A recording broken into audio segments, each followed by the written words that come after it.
diajarin tentang deret pangkat di teori matematika 1.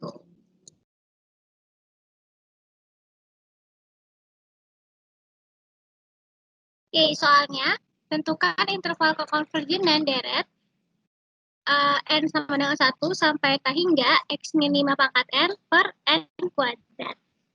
Kalau ada soal seperti ini itu adalah soal deret pangkat. Kita tahu dari mana? Dari adanya dua variabel yang kita nggak tahu. Yang pertama itu x dan juga n. Nah, kalau kita ditanya tentang interval kekonvergenan, berarti kita mau cari untuk nilai x berapa yang hasilnya adalah konvergen. Kayak gitu. Nah, kalau ada soal kayak gini, kita bisa menggunakan uji rasio mutlak. Pengujian rasio mutlak. Nah, kalau pengujian rasio mutlak, kita harus ingat nih, kira-kira uji rasio itu syaratnya apa? Syaratnya R sama dengan limit n menuju ke hingga AN plus 1 per AN. AN plus 1 itu apa? AN plus 1, kalau AN itu adalah X min 5 pangkat N per N kuadrat. Kalau AN plus 1, N-nya ini kita ganti dengan N plus 1. Kayak gitu. Nah, syaratnya itu apa? Syaratnya, bila R lebih kecil dari 1, maka deret ini dinamakan konvergen mutlak. Kalau R yang lebih besar dari 1, deret ini dinamakan deret yang divergen. Kalau R-nya sama dengan 1, maka interval ini nggak bisa kita cari. Deret ini nggak bisa kita cari. Harus menggunakan uji yang lain.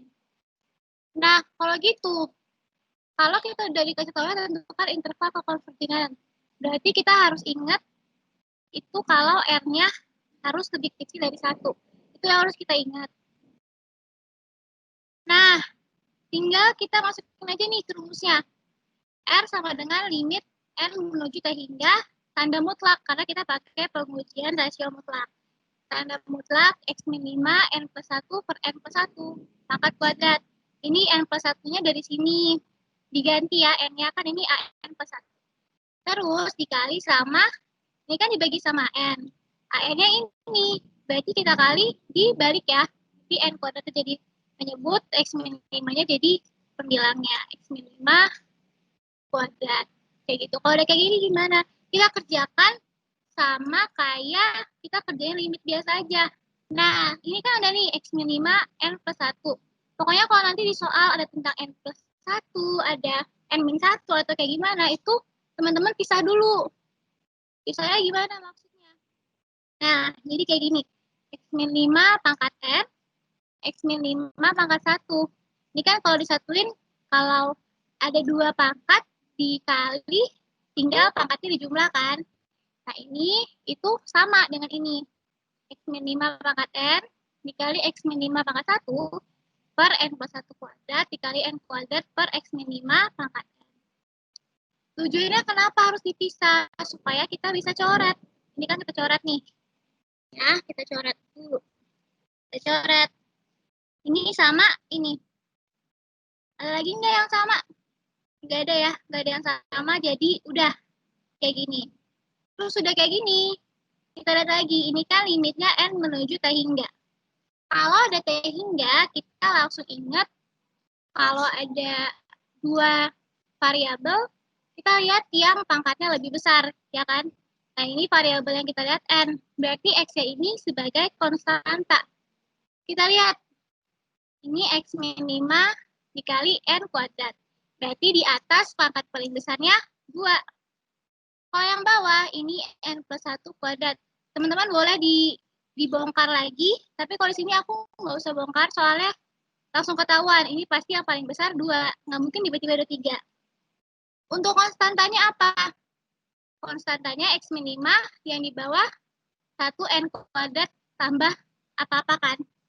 Kayak gitu. Terus, kalau udah dapat N menuju T hingga, berarti kita tinggal kalau atasnya udah besar nih, udah N kuadrat. Yang bawah juga N kuadrat, tinggal kita bagikan konstantanya. Berarti konstantanya berarti tinggal X min 5. Ini sebenarnya X min 5 per 1 ya. Dari mana ini X min 5 yang ini? Satunya dari konstanta dari N kuadrat.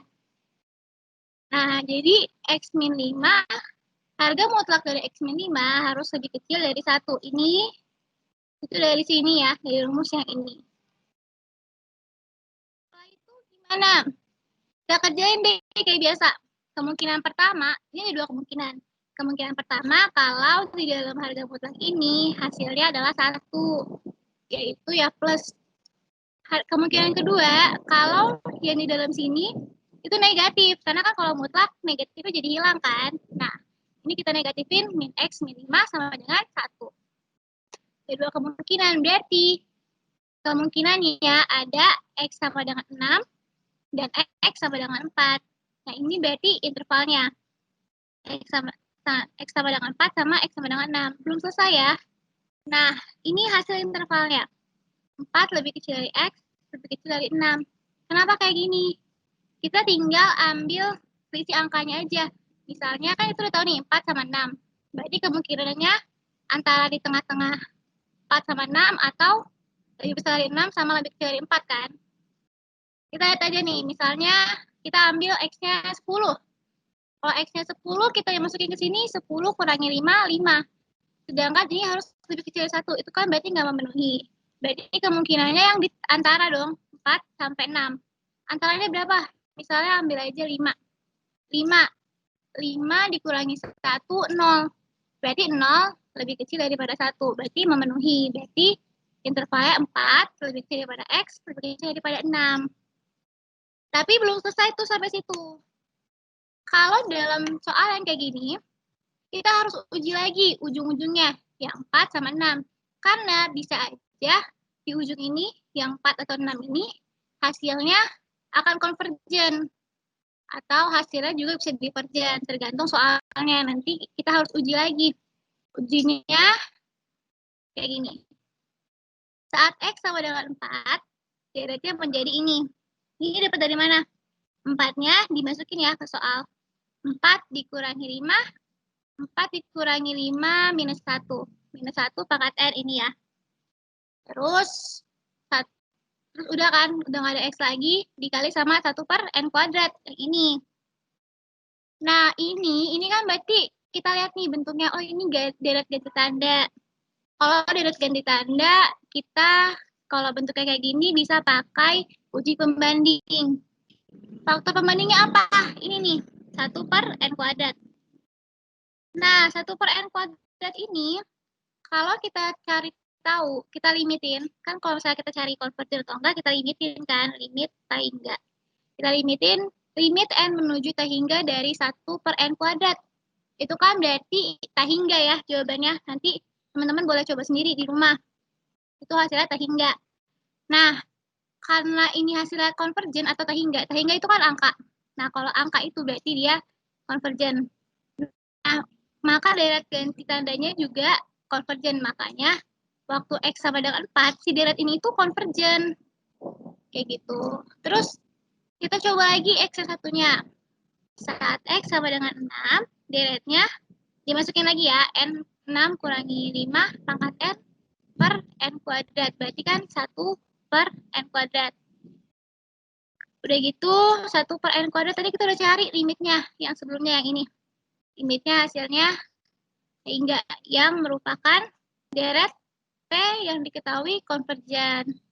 Kayak gitu. Berarti waktu X sama dengan 4 dan waktu X sama dengan 6 itu hasilnya konvergen. Nah, kalau udah konvergen jadinya intervalnya kayak gimana? Intervalnya ya. Jadi interval konvergenan deret tersebut adalah 4 lebih kecil sama dengan X, lebih kecil sama dengan 6. Jadi 4 sama 6-nya ikut. Kayak gitu.